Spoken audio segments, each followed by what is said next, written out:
Ja, meine sehr verehrten Damen und Herren, herzlich willkommen, guten Morgen. Schön, dass Sie hier sind zum Workshop KI-Kompetenzentwicklung für Studierende fördern, Praxisbeispiele und Erfolgsfaktoren für die Hochschullehre. Dieser Workshop findet statt im Rahmen der Reihe FOKI, Fortbildungsreihe Künstliche Intelligenz in der Hochschullehre, mit Förderung durch das Wissenschaftsministerium Baden-Württemberg und den Stifterverband für die deutsche Wissenschaft. Wir als Hochschulnetzwerk Digitalisierung der Lehre Baden-Württemberg freuen uns sehr, dass wir jetzt mit diesem heutigen Workshop eine 12-monatige Fortbildungsreihe zu einem vorläufigen Abschluss bringen. Das war eine sehr, sehr, sehr interessante Reise in den vergangenen 12 Monaten. Viele von Ihnen waren ja auch bei dem einen oder anderen Workshop dabei. Wir hatten insgesamt 38 Formate in den 12 Monaten. Workshops, Experimentierlabore, Vorträge in Präsenz, große Infoveranstaltungen. 4.600 Teilnehmende waren mit dabei, also eine große Bereitschaft, sich in diesem Thema weiterzubilden und auch ein vielleicht fortbestehender Bedarf, auch solche Fortbildungsangebote in die Zukunft zu tragen. Und wir im Hochschulnetzwerk Digitalisierung der Lehre Baden-Württemberg denken, das Thema KI wird uns möglicherweise auch noch im kommenden Jahr beschäftigen und wollen Sie deswegen jetzt schon auf einige Veranstaltungen hinweisen, da werden sicher noch ein paar dazukommen. Aber jetzt in diesem Jahr gibt es in der nächsten Woche noch einen interessanten Online-Workshop, der sich mit dem Thema agile Studiengangentwicklungsprozesse und KI beschäftigt. Also nicht die Frage der inhaltlichen Integration von KI-Kompetenzen in Studiengänge, sondern die Frage der Prozessgestaltung, der KI-Methoden zur Unterstützung der Prozesse von Studiengangentwicklung und Curriculumsgestaltung. Da gibt es am kommenden Montag einen Workshop dazu online. Wenn Sie sich dafür interessieren, können Sie sich über den Link anmelden. Und auch ein Bezug zu dem Themenbereich KI in der Hochschullehre hat der BW Lehrpool Community Day. Da geht es um digitale Prüfungen. BW Lehrpool ist ein Landesdienst hier in Baden-Württemberg, der sich für die Poolraumbetreuung einsetzen lässt, um beispielsweise in Poolräumen auch Szenarien für digitale Prüfungen einzurichten. Wenn Sie sich für dieses System interessieren, das vielleicht schon nutzen oder auch Anwendungsszenarien aus der Lehre kennenlernen möchten oder teilen möchten, dann sind Sie herzlich eingeladen nach Karlsruhe am 16.12. Und jetzt schon mal vormerken, vom 19. bis zum 20. Mai 26 findet das E-Prüfungssymposium in Freiburg statt. Das ist eine jährliche Fachkonferenz rund um das Thema elektronische Prüfung und im kommenden Jahr wird dann unter anderem das Thema KI und Prüfen einen Schwerpunkt im Programm einnehmen. Also wenn Sie aus diesem Bereich kommen und sich fürs Prüfungswesen und KI interessieren, dann sind Sie da sehr herzlich eingeladen. Und ich möchte meinen kleinen Werbeblock zu Beginn schließen mit einer Einladung nach Karlsruhe. In weniger als 2 Wochen findet der Higher Education Day, Künstliche Intelligenz in Lehre und Studium statt. Das ist so ein bisschen die große Abschlusskonferenz von dieser Reihe FOKI. Wir haben ja im Rahmen von FOKI Kompetenzperspektiven, didaktische Perspektiven, Infrastrukturperspektiven, rechtliche Perspektiven, ethische Perspektiven eingenommen. Und diese Konferenz soll jetzt die nicht ganz unaufwendige Aufgabe erfüllen, diese Perspektiven zusammenzuführen und so ein Bigger Picture zum Thema, wo stehen eigentlich die baden-württembergischen Hochschulen und die Hochschulen in der Bildungsrepublik, wenn es um den Einsatz von künstlicher Intelligenz in Lehre und Studium geht. Das ist eine hybride Veranstaltung. Sie sind herzlich eingeladen nach Karlsruhe. Ich glaube, ich habe noch 20 Restplätze, die noch frei sind. Also wenn Sie schnell sind, dann können Sie da auch noch einen begehrten Restplatz ergattern. Und ansonsten gibt es auch die Möglichkeit, online teilzunehmen. Wir würden uns sehr freuen, wenn Sie mitdiskutieren und sich in das Programm einbringen. Ja, zurück zum heutigen Workshop. Ich freue mich sehr, dass wir Britta Lindfert, Regine Matschiske und Anniko Utsch heute hier als Workshopgebende gewinnen konnten, die zum Thema KI-Kompetenzentwicklung für Studierende sprechen werden und das anhand von Praxisbeispielen und Erfolgsfaktoren auch demonstrieren. Also es geht um die Frage, wie lassen sich Studierende wirksam beim Aufbau von KI-Kompetenzen unterstützen? Und wir werden hier im Workshop von bildungstheoretischen Kompetenzmodellen hin zur praktischen Umsetzung die einzelnen Schritte kennenlernen. Da freue ich mich sehr drauf. Die Referierenden werden sich gleich auch nochmal ausführlich vorstellen. Deswegen mache ich das jetzt nur in aller Kürze. Anniko Utsch, Britta Lindfert und Regine Matschiske kommen von der DHBW Heilbronn, sind dort in der Forschungsförderung, in der Leitung von Forschungsprojekten und in der Mitarbeit in KI-Projekten beschäftigt. Und sie bringen sich alle in den KI-Campus und vor allem in den KI-Campus Hub Baden-Württemberg ein und können natürlich aus diesem großen Fundus an Erfahrungen und an Know-how schöpfen und auch hier in den heutigen Workshop einbringen. Ich freue mich wirklich sehr, dass ihr drei heute dabei seid und den Workshop gebt und ich möchte direkt an euch übergeben. Ach so, Entschuldigung.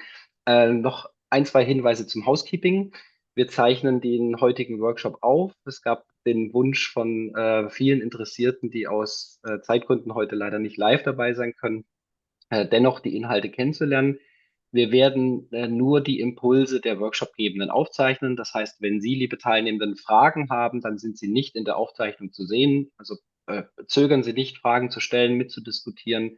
Das wird alles nicht aufgezeichnet, sondern nur die Impulse der Workshopgebenden. Und ein weiterer Hinweis, wenn Sie eine Teilnahmebescheinigung für Ihre Mitwirkung am heutigen Workshop wünschen, dann kann ich Ihnen gerne eine ausstellen lassen.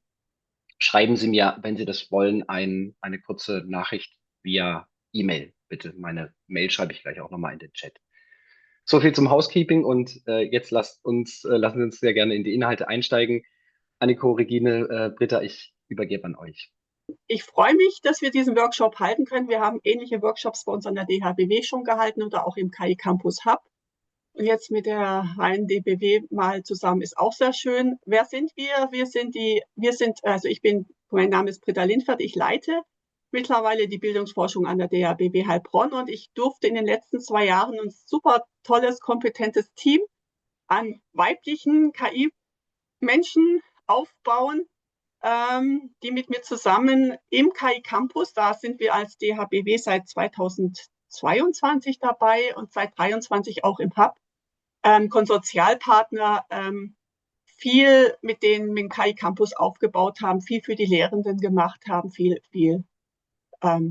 Workshops gehalten hat. Was wir jetzt im letzten Jahr vor allem, jetzt im letzten 2025 gemacht haben, war mit unserem Kompetenzzentrum wissenschaftlich arbeiten, Kurse für unsere Studierende zu geben zum wissenschaftlich Arbeiten. Da werden Anniko nachher noch intensiv drauf zugehen.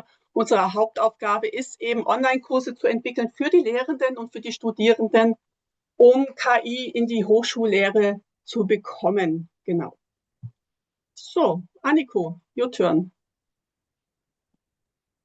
Dankeschön und auch ein herzliches Willkommen von meiner Seite.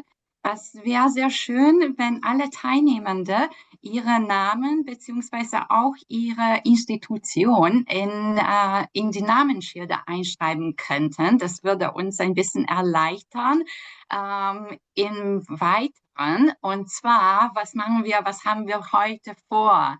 Als Agenda steht im ersten Teil erstmal einen kleinen Einstieg zu uns allen und dann die erste Impulsfrage, zwar von Regine zum Thema KI-Kompetenzmodelle, eine theoretische Einführung sowie eine praxisorientierte Einführung zu unserer Arbeit, was genau wir mit Kompetenzmodellen und unserem KI-Kompetenzaudit an der DHBW soweit gemacht haben.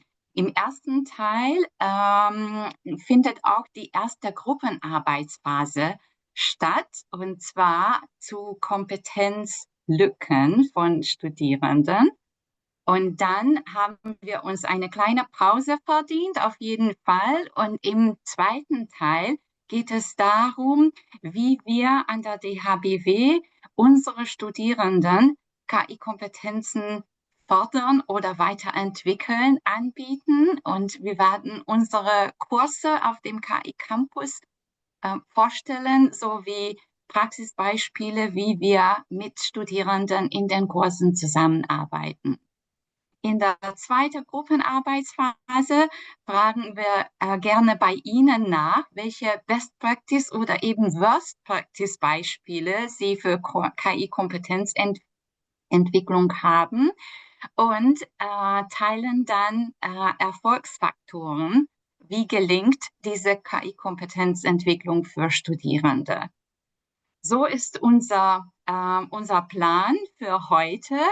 Und unser Ziel ist es, dass wir die Integration von KI-Kompetenzentwicklung in die Lehre aufzeigen, und zwar praxisnah und anhand praktischen Beispielen mit konkreten Anwendungen, die wir eingestellt haben, beziehungsweise jetzt seit einem Jahr im Studienbetrieb haben und dazu unsere Erfahrung teilen, welche Erfolgsfaktoren wir identifiziert haben, damit KI-Kompetenzentwicklung für Studierende gelingt.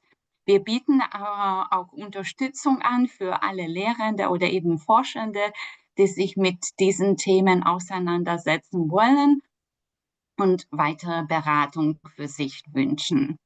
Hallo auch von mir.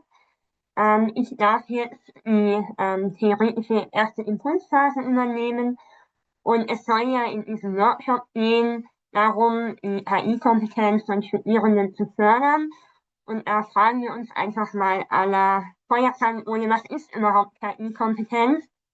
Und wir verwenden auch gerne die viel zitierte Definition von Long und Marco, die KI-Kompetenz als ein ganzes Bündel von Kompetenzen definieren. Es geht nicht nur darum, diese KI-Technologie zu benutzen, sondern es geht auch darum, dass man eben es kritisch evaluiert, dass man effektiv mit der KI kommuniziert und dass man auch entsprechend mit ihr als Werkzeug umgeht, sei es zu Hause, am Arbeitsplatz oder im Studium. Und es gibt natürlich dann auch eine gewisse Bedeutung für die Hochschullehrer. Wir müssen die Studierenden ja darauf vorbereiten, auf die Zukunft. Und da gehört nun mal auch die KI-Kompetenz dazu, da die KI gekommen ist, um zu bleiben. Und sie sollen einen souveränen Umgang damit erlernen. Und zum anderen ist es auch eine Chance für die Lehrenden, durch KI eben neue Lernformate zu entwickeln, weil man es jetzt durch die KI eben möglich machen kann. Was man aber auch nicht vergessen darf in dem Zusammenhang, KI kann einem vieles abnehmen. Es kommt aber andererseits auch zu diesem Effekt des sogenannten E-Spinning. Das heißt, Dinge, die man früher selbst gemacht hat, wie Texte zusammenfassen, Literaturrecherche und so weiter, kann jetzt von der KI übernommen werden. Und diese Fähigkeiten könnten verkümmern, wenn man sich nicht weiterhin darum bemüht. Und der andere Effekt ist das sogenannte Skill-Skipping. Das heißt, man überspringt quasi diesen Lernprozess. Zum Beispiel, wenn jetzt jemand, der überhaupt keine Programmierkenntnisse hat, sich einen Code erstellen lässt von der KI, er kann den verwenden, ohne jegliches Verständnis vom Programmieren. Er hat überhaupt keine Validierungsroutine. Er kennt sich mit diesen ganzen mit den Fehler, die dahinter stecken, nicht aus. Und dieses Skill-Skipping und das E-Skilling sollte man halt immer im Hinterkopf behalten, wenn man in Studierenden KI-Kompetenzen vermittelt, dass eben das eigentlich also die KI als Learning-Partner genutzt wird und das andere weiterhin gefördert wird. Genau. Und jetzt haben wir erstmal überlegt, was sind KI-Kompetenzen, und jetzt geht es darum, wie kann man diese KI-Kompetenzen fassen. Da gibt es zum einen das KI-Kompetenzmodell von Bertelsmann. Das wurde von Katakli und Kundschuh entwickelt, 2023. Es ist ein Modell, das in 7 Kompetenzfelder sich aufteilt, die jeweils wiederum 3 KI-Kompetenzausprägungen aufweist. Und hier unten, wir bekommen ja die Folien im Nachgang, da unten ist dann auch das Paper dazu verlinkt. Das kann man sich dann auch mal anschauen. Also es ist ursprünglich für die Verwaltung entwickelt worden, aber man kann es natürlich auch mit etwas Aufwand anpassen auf andere Unternehmensbereiche. Und hier ist noch die zentrale Frage aus dem Paper, welche Kompetenzen brauchen eben Verwaltungsmitarbeitende, um den Einsatz von KI selbstbestimmt und gemeinwohlorientiert zu gestalten. Ja. Wie gesagt, es ist auf die Verwaltung gemünzt, es ist sehr praxisorientiert und auch sehr zugänglich, also es ist sehr handlungsnah. Und jetzt im Oktober kam eine 2.0-Version raus von der Frau Dr. Fischer. Die hat das Ganze jetzt erweitert. Und zwar wurden 7 Rollen ausgearbeitet, 7 Personas, die eben im Verwaltungskontext auftreten können, damit es eine einfache Zuordnung gibt, welche Kompetenzen brauchen die einzelnen Rollen in der Verwaltung. Zum anderen ist auch der ESCO-Kompetenzrahmen mit eingebunden worden und der EU AI Act wurde neben der Datenschutzgrundverordnung mit berücksichtigt und wie gesagt die 7 Personas. So, dann gibt es neben diesem Bertelsmann-Kompetenzmodell noch ein weiteres. Das ist das AI-Comms-Modell von Ulf Ehlers und der Arbeitsgruppe aus Next Education. Auch das wurde 2023 erstellt. Es ist eine Erweiterung der sogenannten Future Skills, die diese Arbeitsgruppe schon des Längeren beschäftigt. Und zwar ging es dann am Aufgrund diese Future Skills auf KI, auf eine KI-geprägte Welt zu transferieren. Und hier haben wir 12 Kompetenzfelder, die jeweils mit 3 Dimensionen hinterlegt sind. Zum einen geht es um das Wissen, um die Fertigkeit und auch um die Haltung. Es ist zum einen wissenschaftlich fundiert, empirisch entwickelt. Das heißt, es wurde 2023 von Juni bis Juli ein großer Fragebogen verschickt an ganz viele Arbeitnehmer in Baden-Württemberg und über 1600 Teilnehmer haben diesen Fragebogen auch ausgefüllt und auf Basis dessen wurde dann dieses finale Modell entwickelt. Es ist so im Vergleich zum Bertelsmann-Modell eher so das akademischere. Es ist nicht ganz so zugänglich, aber wenn man sich damit eine Weile beschäftigt, ein sehr wertvolles Instrument.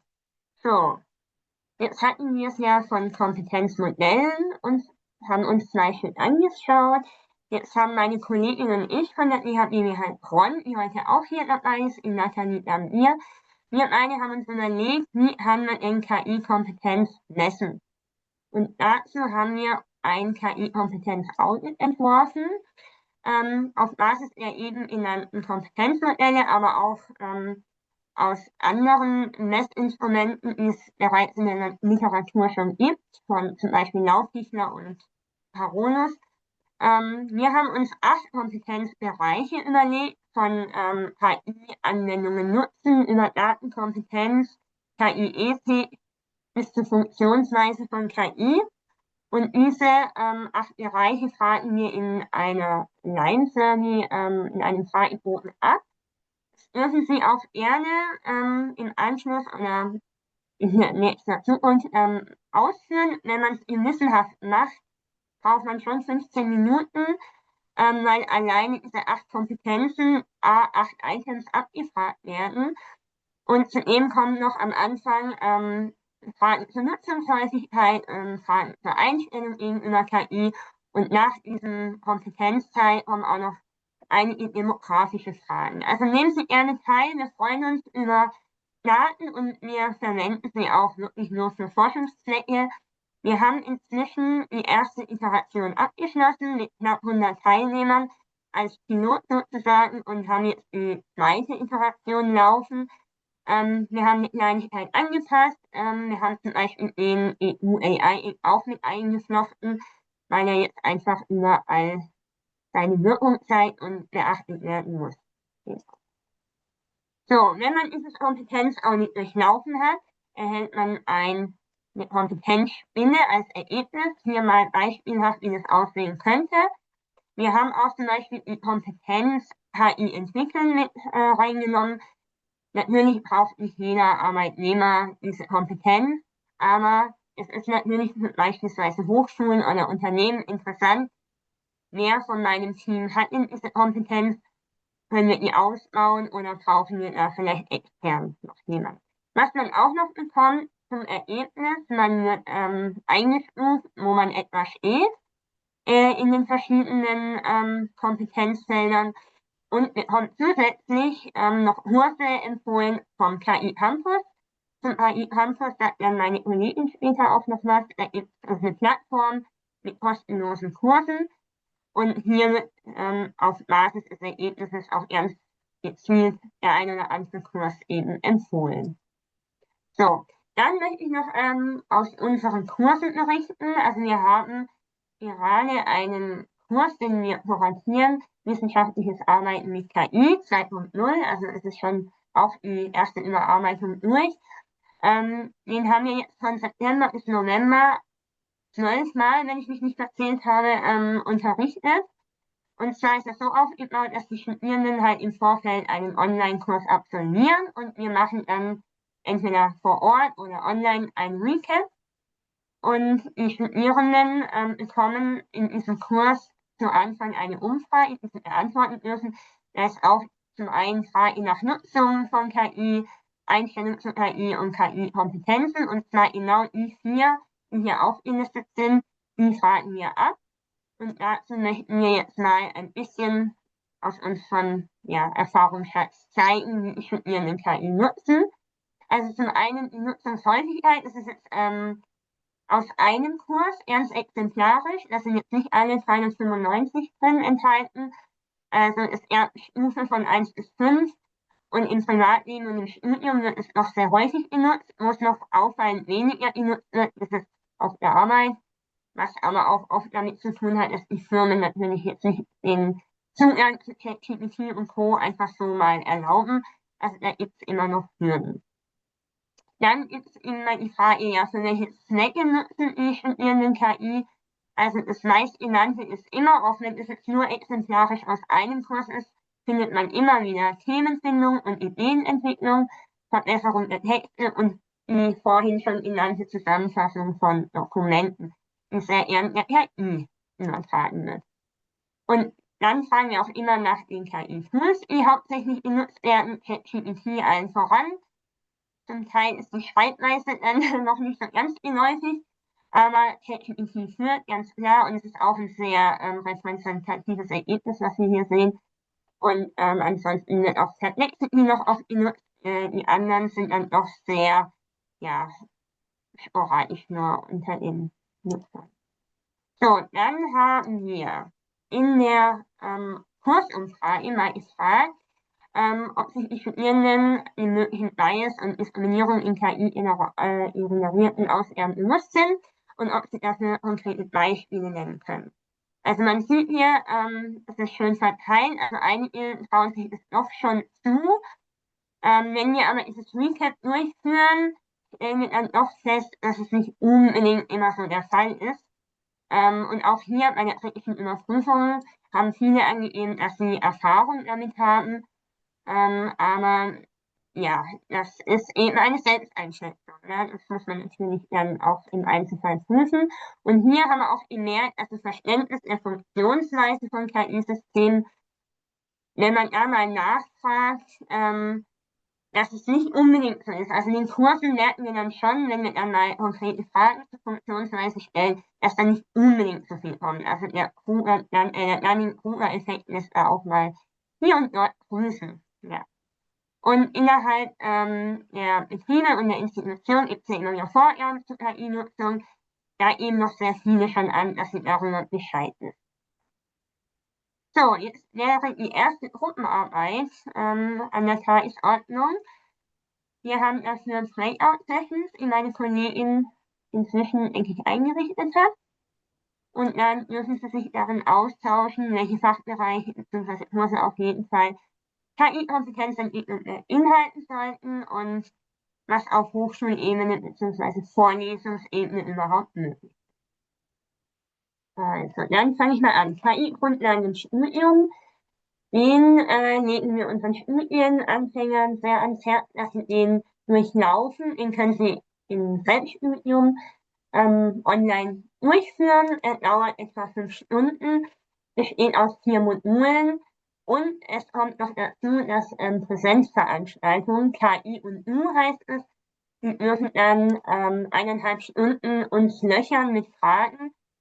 Idealerweise, nachdem sie den Kurs durchlaufen haben, aber auch so, wenn sie jetzt nicht alles gemacht haben. Wenn man diesen Kurs durchläuft, alle 4 Module gemacht hat und diese Tests, da sind auch immer Abschlusstests enthalten, erhält man am Ende auch ein Zertifikat. Und neben diesen Modulen gibt es dann auch Vertiefungsmöglichkeiten für jedes Modul. Wer sich da also noch näher und tiefer mit beschäftigen möchte, hat da durchaus dann noch viele Möglichkeiten. Und das wäre auch hier rechts der Flyer, der eben diesen KI-Grundlagenkurs bei uns an der DHBW bewirbt. Und der ist auch auf dem KI-Campus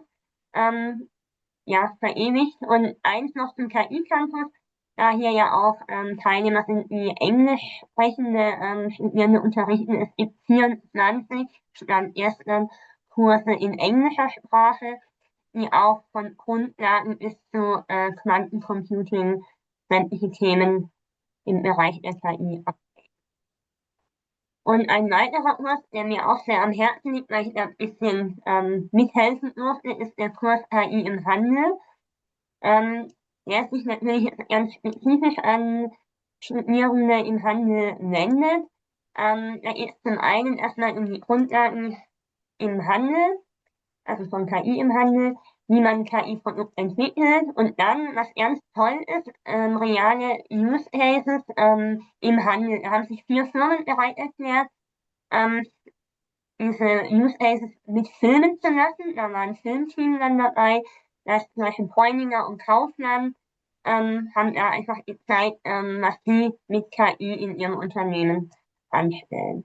Dann gibt es ein 4. Modul anwendungsbezogenes Python. Das heißt, die Studierende an der Heilbronner EHBW sind ja meistens im BWL angesiedelt. Die haben jetzt nicht unbedingt so diese Programmieraffinität und es ist da aber mit drin. Und dieses anwendungsbezogene Python ist tatsächlich dann auch mit Hilfe von KI zu bewerkstelligen. Also die müssen es nicht von Grund auf lernen. Es ist natürlich so gedacht, wenn jemand Feuer gefangen hat, dass er sich näher damit beschäftigt. Aber man darf sich von der KI da durchaus helfen lassen. Ein weiteres Thema sind dann noch ganz spezielle Machine Learning Themen, wie Clustering, Regression, Klassifikation und auch das Deep Learning. Vom Aufwand her, also was schon öfter gemacht wurde, ist wirklich der ganze Kurs unterrichtet. Es ist ein sehr umfangreicher Kurs. Aber zum Beispiel gibt es ein Modul daraus, dieses anwendungsbezogene Python. Und da gibt es dann erstmal eine Einführung, dann gibt es eine Selbststudiumsphase, eine Übung, dann eine Übung mit Python und am Ende dürfen die Studierenden dann ein Projekt bearbeiten, was vom Dozierenden ausgegeben wird. Und da dürfen sie sich auch wirklich von ChatGPT und Co. helfen lassen bei der Erstellung des Codes. Also sie müssen natürlich dann eine entsprechende Prompting-Kompetenz auch aufweisen, damit sie auch den richtigen Code geliefert bekommen. Das Ganze wird dann in der Abschlusspräsentation vorgestellt und da ist auch eine Note mit dabei. Zur Erfahrung, also es wurde schon öfter an der DHBW Heilbronn gemacht. Die Studierenden sind am Anfang immer etwas, oh nein, Programmieren, Hilfe, aber am Ende sind auch die einen oder anderen überrascht, wie gut es geht. Also wie gut es mit Hilfe von KI doch bewerkstelligt werden kann. Und sie lernen dann auch tatsächlich Kompetenzen, zum einen in der Funktionsweise von KI, aber auch in der KI-Kommunikation und auch in der Datenkompetenz, weil es immer Teil von diesen Abschlussprojekten ist. Da ging es einmal zum Beispiel um so ein Rating-Modell für ein indisches Restaurant. Und da gibt es eben diese Vorgaben und der Dozent ist dann auch immer wieder auch in Online-Übungen dabei, wenn die das erarbeiten, weil doch sehr viel Unterstützung seitens der Dozierenden gebraucht wird. Genau, und jetzt übergebe ich an die Anniko zum nächsten Kurs. Danke, Regine. Und der Kurs, den ich vorstellen möchte, heißt Wissenschaftlich Arbeiten mit KI und jetzt auch Wissenschaftlich Arbeiten mit KI 2.0. Tatsächlich haben wir uns vor einem Jahr oder mehr als einem Jahr überlegt, wie können wir KI-Grundkompetenzen bei Studierenden entwickeln und fördern, beziehungsweise auch direkt anwenden lassen und die Anwendung beibringen, damit die Studierenden auch diese Kompetenzentwicklung als nützlich empfinden und direkt einsetzbar. Und dazu bietet sich sehr gut unsere Schlüsselqualifikation wissenschaftlich arbeiten als Grundlagenkurs, würde ich sagen. Tatsächlich haben wir an der DHBW nur Bachelorstudiengänge, 6 Semester und in dualem Studium. Das heißt, unsere Studierenden arbeiten bei Unternehmen hauptberuflich, sind aber auch Studierende in Vollzeit und Theorie und Praxis wechselt sich immer wieder ab. An der Hochschule müssen sie Theorie lernen und gehört auch dazu wissenschaftliches Arbeiten. Aber in den Unternehmen müssen sie ihre Kenntnisse und Kompetenzen dann direkt einsetzen. Was wir dann als Curriculum an der Hochschule haben, im 2. Semester und im 4. Semester müssen die Studierenden eine Projektarbeit schreiben, was als wissenschaftliche Arbeit betrachtet wird. Also es muss wissenschaftlichen Vorgaben entsprechen, aber projektbezogen und unternehmensbezogen ist. Und dann natürlich die Bachelorarbeit ebenfalls. Deshalb haben wir im Curriculum eine Schlüsselqualifikation, ein Modul in allem, tatsächlich in allen Semester gibt es teilweise dieses Modul Schlüsselqualifikation wissenschaftlich arbeiten. Und wir haben als extra Bestandteil, als zusätzlicher Inhalt zu dieser Schlüsselqualifikation wissenschaftliches Arbeiten mit KI eingeführt. Die erste Online-Kurse haben wir im Sommer 24 entwickelt und seit Herbst haben wir den Kurs in Studienbetrieb.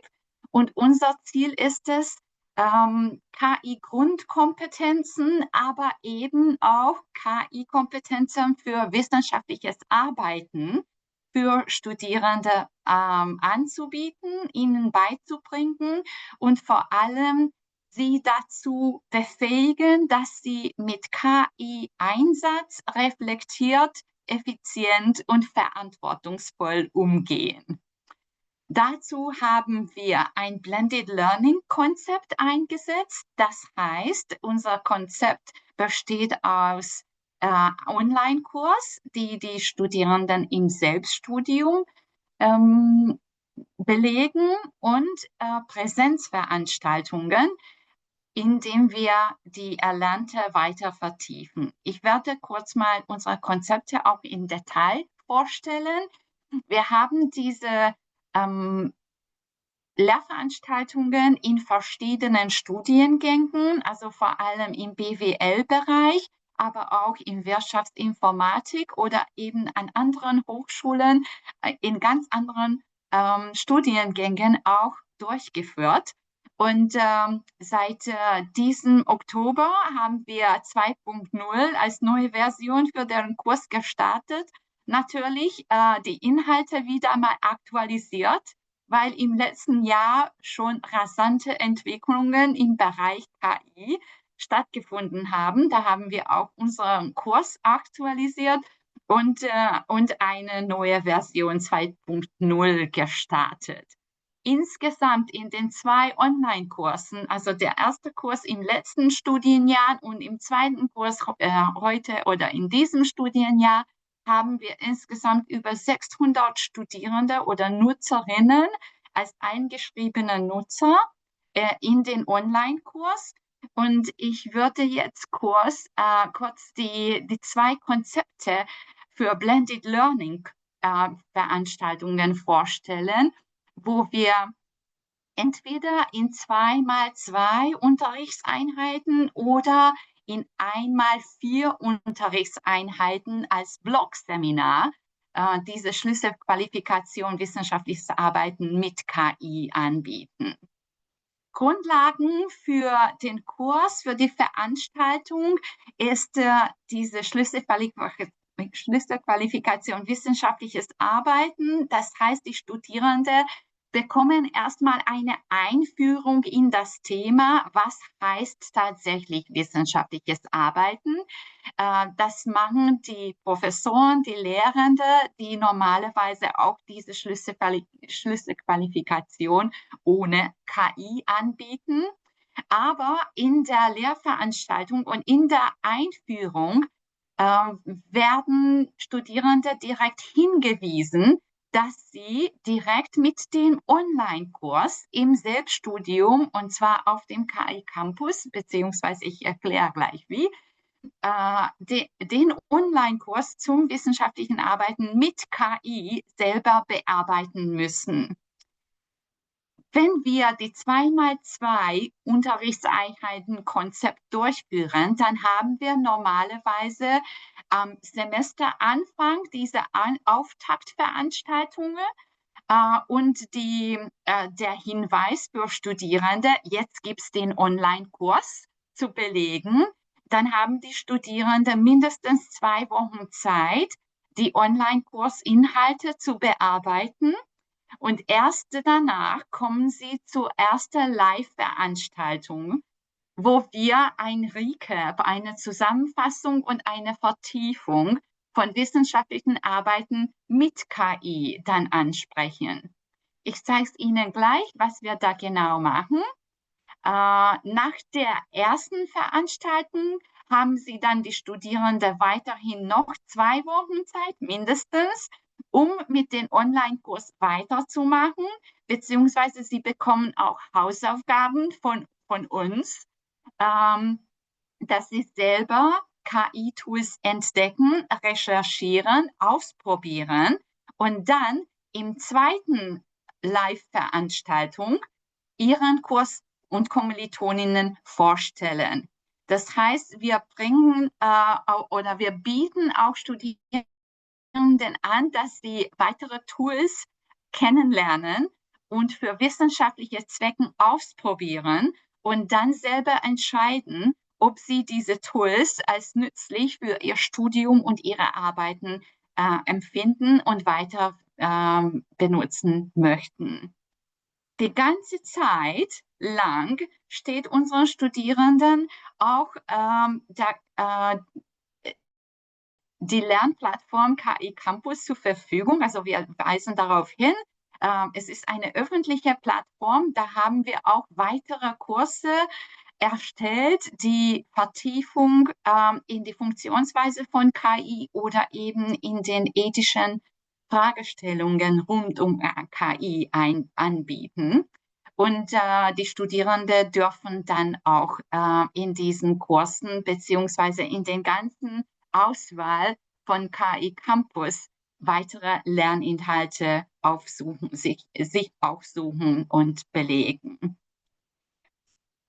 Wenn wir als Blockveranstaltung das Konzept durchführen, dann haben wir normalerweise einen ganzen Vormittag oder einen ganzen Nachmittag zusammen mit den Studierenden und gestalten eine sehr interaktive Lehrveranstaltung, so workshopmäßig tatsächlich, wo wir als Moderatorinnen teilnehmen und einige Inhalte als Vortrag oder eben als interaktiver Vortrag bringen und viel mit den Studierenden zusammenarbeiten. In Kleingruppen, in unterschiedlichen oder mit unterschiedlichen Aufgabenstellungen, damit sie die Anwendung von Prinzipien, Funktionsweise von KI, Regeln zur Nutzung von KI-Tools in wissenschaftlichen Arbeiten, die unterschiedliche mögliche KI-Tools für unterschiedliche Zwecke oder unterschiedliche Arbeitsweise auch kennenlernen. Und da machen wir auch Promptübungen, um die besten Prompts zu schreiben. Die Hauptziele für unsere Lehrveranstaltungen ist es, Vertiefung von den online erlernten Materialien sowie eine aktive Arbeit mit den KI-Tools in der Lehrveranstaltung und immer wieder reflektieren. Das finden wir sehr wichtig, weil unsere Erfahrung zeigt, die Studierenden nutzen eben viele viel KI-Tools, aber weniger reflektiert und nicht immer auf sinnvolle Weise. Das probieren wir auch mal in den Lehrveranstaltungen. Was passiert, wenn man ChatGPT fragt, erstelle mir eine schöne Präsentation mit Grafiken und solchen Inhalten?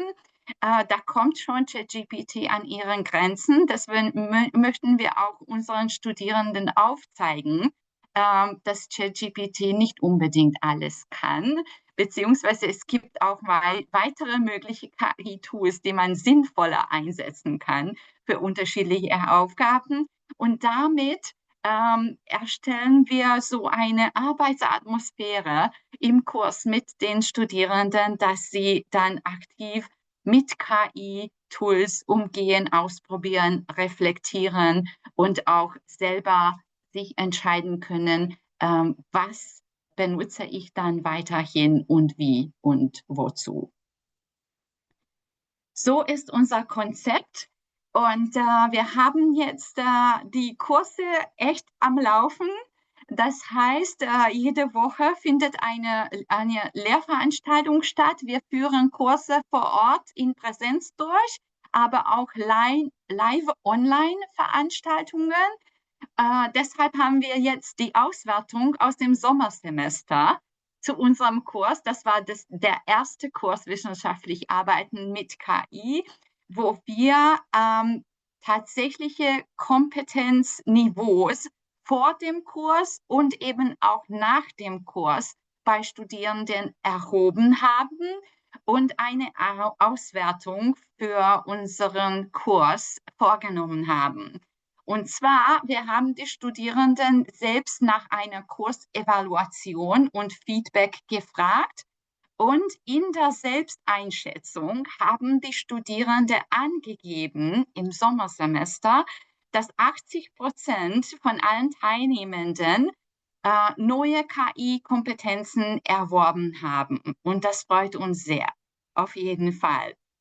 Was wir auch gemacht haben, wir haben nicht nur die Selbsteinschätzung von Studierenden angeschaut, sondern auch eine statistische Auswertung für die Kompetenzfragen in unseren Kompetenzumfragen ausgewertet. Und dann haben wir auch herausgefunden, in welchen Bereichen, in welchen Kompetenzen können wir statistisch signifikante Steigerung von Kompetenzniveaus feststellen.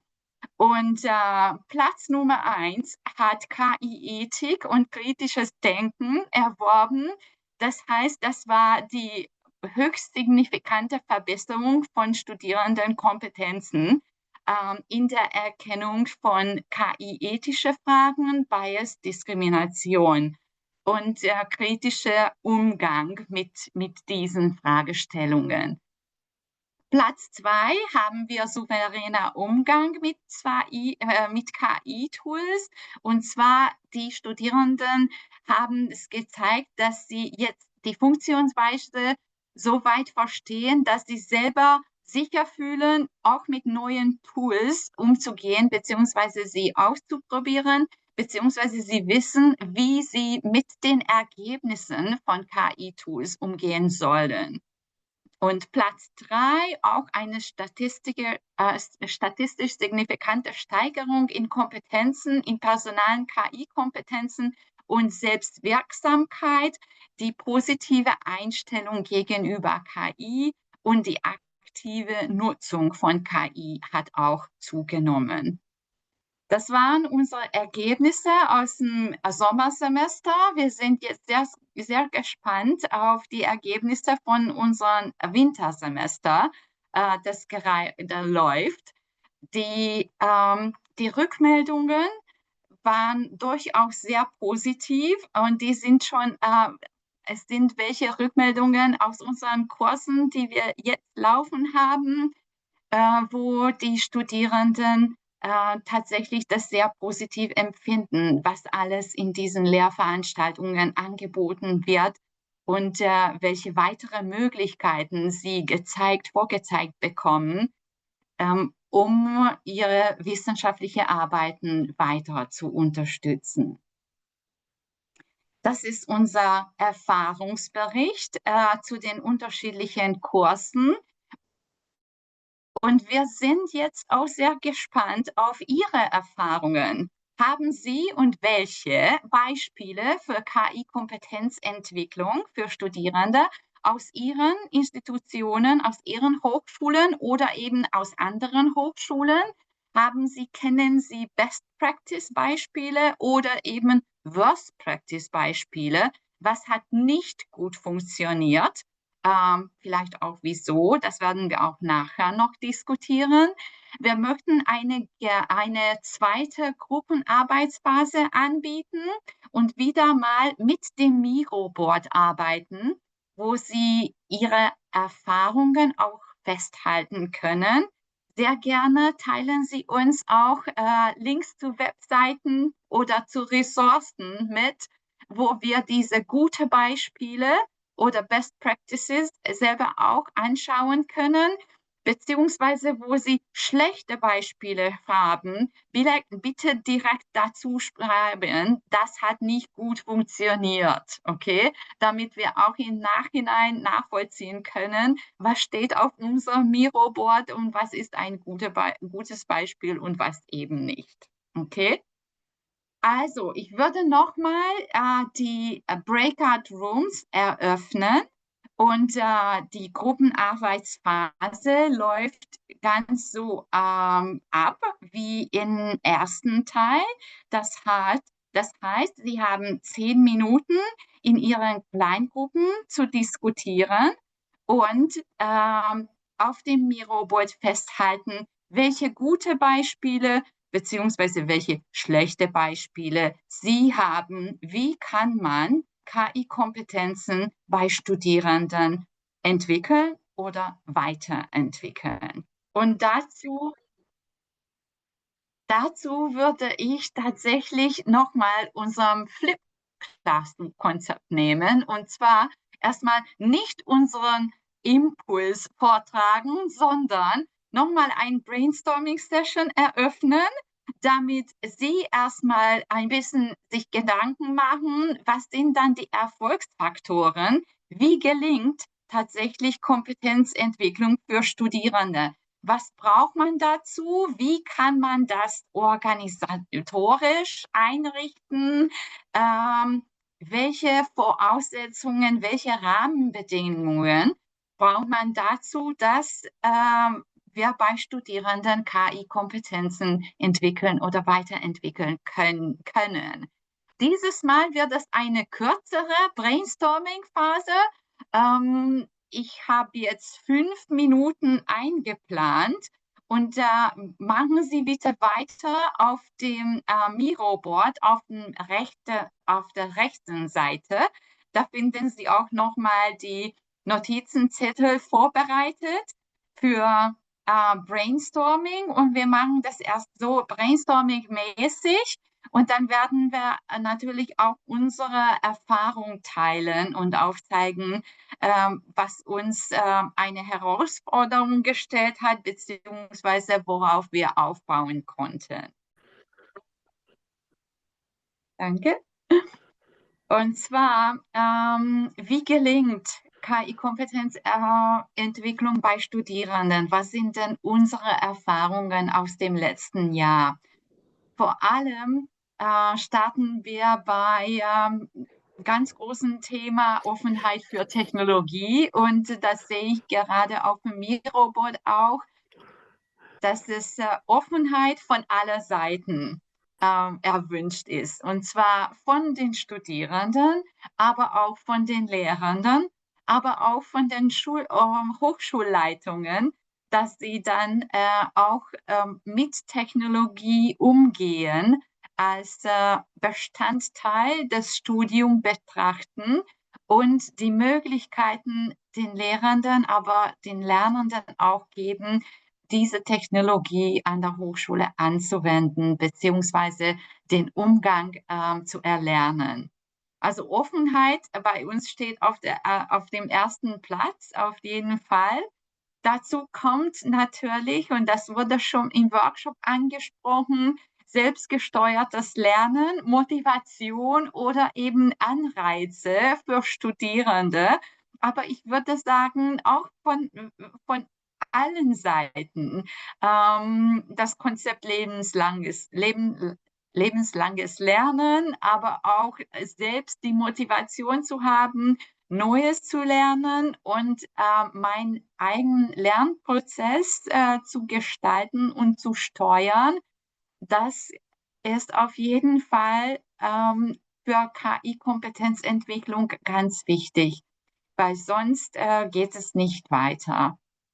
Wir brauchen Offenheit der Lehrenden, dass sie diese KI-Inhalte bzw. neue Methode, Umgang mit KI oder KI-Anwendungen fachspezifisch in ihren Kursen aufnehmen und ihren Studierenden beibringen. Es ist immer so ein bisschen Drahtseilakt, mit den Lehrenden zusammenzuarbeiten, weil Freiheit der Lehre bedeutet, sie dürfen sich selber raussuchen, welche Inhalte sie für die Studierenden anbieten. Sie müssen aber gleichzeitig sicherstellen, dass diese Inhalte die Studierenden weiterbringen. Und vor allem bei uns an der DHBW, weil wir eben duales Studium anbieten, ist es sehr, sehr wichtig, dass unsere Studierende immer sehr praxisrelevante Inhalte und praxisrelevante Fähigkeiten und Kenntnisse in den Kursen an der Hochschule bekommen, damit sie dann direkt in Unternehmen diese einsetzen können. Und diese Offenheit der Lehrenden, das finden wir tatsächlich ganz toll bei uns, dass die Professoren, Professorinnen sehr stark mit den Unternehmen verbunden sind. Die verstehen die Anforderungen und die Bedürfnisse der Unternehmen und dann gehen sie in Inhalte rein, die unsere duale Studierende tatsächlich brauchen für ihre Arbeit und auch für ihr Studium. Das finde ich ein ganz bedeutender Erfolgsfaktor für unsere Ansätze. Auf jeden Fall ist es erwünscht, hilfreich und eben nötig, dass die Lehrenden selber über KI-Kompetenzen verfügen. Das ist klar ein Erfolgsfaktor für KI-Kompetenzentwicklung für Studierenden. Und die Offenheit der Hochschule bzw. Hochschulleitung habe ich schon kurz angesprochen. Dazu gehört ganz dringlich die IT-Infrastruktur, die die Hochschule für Lehrenden und für Studierenden bereitstellt. Gibt es Zugänge? Welche Zugänge gibt es für Lehrende und für Studierende zu unterschiedlichen KI-Tools, beziehungsweise welche Lernsysteme oder Lernplattformen können Sie benutzen? Da haben wir auch nochmal die glückliche Situation mit dem KI Campus als öffentliche Lernplattform. Das benutzt technisch Moodle als Learning Management System. Und die Kurse, die auf dem KI Campus öffentlich erreichbar sind, verfügbar sind, die lassen sich auch in hochschulinternen Moodle-Systemen, aber auch in anderen LMS-Systemen integrieren. Und dadurch können wir für unsere Studierende anonyme Zugang zu unterschiedlichen Lerninhalten bieten. Das heißt, auch Datenschutz ist da gewährleistet. Die weiteren Rahmenbedingungen, die wir uns ausgedacht haben, sind vor allem Regeln, Richtlinien für KI-Nutzung an der Hochschule, weil eben ohne klare Regeln was erlaubt ist und was nicht oder was erwünscht ist und was nicht, können wir diese KI-Grundkompetenzen erstmal nicht so praxisnah oder anwendungsfokussiert beibringen, wenn eben die klaren Regeln dazu fehlen.